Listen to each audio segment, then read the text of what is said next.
ವಿಮಲ್ ಇಲೈಚಿ ಜಾಹೀರಾತು ಪ್ರಕರಣ. ನಟರಾದ ಶಾರುಖ್, ಅಜಯ್ ದೇವಗನ್ ಹಾಗೂ ಟೈಗರ್ ಶ್ರಾಫ್ಗೆ ಮಹಾರಾಷ್ಟ್ರ ಎಫ್ಡಿಎ ಎಚ್ಚರಿಕೆ. ನಿಷೇಧಿತ ತಂಬಾಕು ಉತ್ಪನ್ನಗಳ ಪರೋಕ್ಷ ಅಥವಾ ಬದಲಿ ಜಾಹೀರಾತುಗಳಲ್ಲಿ ಭಾಗವಹಿಸಿರುವ ಬಾಲಿವುಡ್ ತಾರೆಯರಾದ ಶಾರುಖ್ ಖಾನ್, ಅಜಯ್ ದೇವಗನ್ ಮತ್ತು ಟೈಗರ್ ಶ್ರಾಫ್ ಅವರಿಗೆ ನೀಡಿರುವ ಶೋಕಾಸ್ ನೋಟಿಸ್ ಕುರಿತು ಮಹಾರಾಷ್ಟ್ರ ಎಫ್ಡಿಎ ಆಯುಕ್ತ ತುಕಾರಾಂ ಮುಂಡೆ ಕಟ್ಟುನಿಟ್ಟಿನ ಪ್ರತಿಕ್ರಿಯೆ ನೀಡಿದ್ದಾರೆ.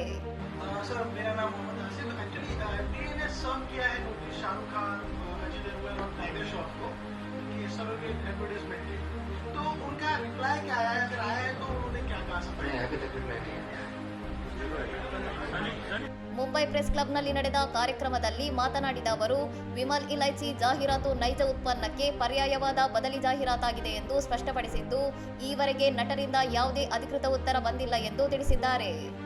ಮಹಾರಾಷ್ಟ್ರದಲ್ಲಿ 2012ರಿಂದಲೇ ಗುಟ್ಕಾ, ಪಾನ್ ಮಸಾಲ ಹಾಗೂ ಸಂಬಂಧಿತ ತಂಬಾಕು ಉತ್ಪನ್ನಗಳ ಮೇಲೆ ಕಠಿಣ ನಿಷೇಧವಿದ್ದು, ನಿಯಮ ಉಲ್ಲಂಘಿಸುವ ತಯಾರಕರು, ಮಾರಾಟಗಾರರು ಸೇರಿದಂತೆ ಸರಪಳಿಯ ಎಲ್ಲರಿಗೂ ಕಾನೂನು ಅನ್ವಯಿಸುತ್ತದೆ ಎಂದು ಅವರು ಎಚ್ಚರಿಸಿದ್ದಾರೆ.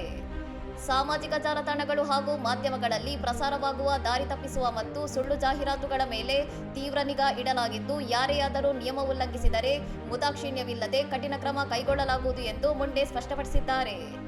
ಇನ್ನುಳಿದಂತೆ ಆಹಾರ ಪದಾರ್ಥಗಳ ಗುಣಮಟ್ಟ ಕಾಯ್ದುಕೊಳ್ಳಲು ಆಹಾರ ಸುರಕ್ಷತಾ ಇಲಾಖೆಯು ರಾಜ್ಯಾದ್ಯಂತ ತಪಾಸಣೆ ತೀವ್ರಗೊಳಿಸಿದ್ದು, ಆನ್ಲೈನ್ ಮೂಲಕ ಆಹಾರ ಮಾರಾಟ ಮಾಡುವ ಸಂಸ್ಥೆಗಳ ಮೇಲೂ ಹದ್ದಿನ ಕಣ್ಣು ಇಡಲಾಗಿದೆ ಎಂದು ಅವರು ತಿಳಿಸಿದ್ದಾರೆ.